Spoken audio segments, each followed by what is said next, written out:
And what's going to make us have the greatest exodus that the world has ever seen? And it's going to happen. I promise you, in the next 7 years, you'll see the largest exodus ever of a people coming back home.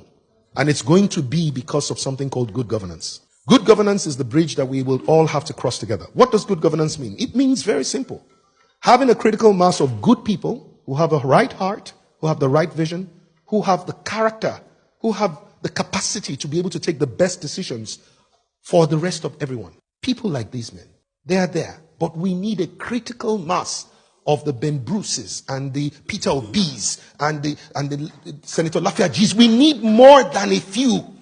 We need them at every level.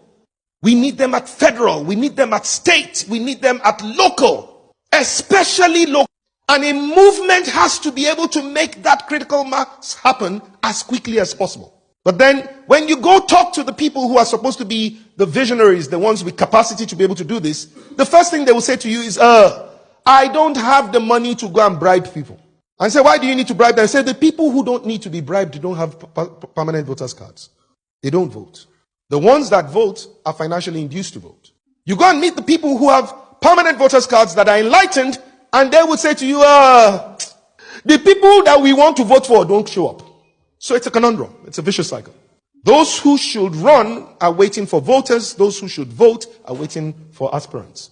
And sometimes when you even go further and press a bit deeper, they would say to you, which kind of party do you want me to run on? Is it a party that somebody is going to sit down and decide my fate simply from whatever the streets or wherever it is? They will sit down and say, you go, you, it's not your turn. You go, you, it's not your turn. We need something called democracy, not selectocracy in the parties that will go. And that democracy has to be a simple thing where members of the party are the ones that have voting rights in deciding who becomes the candidates amongst the aspirants, not delegates.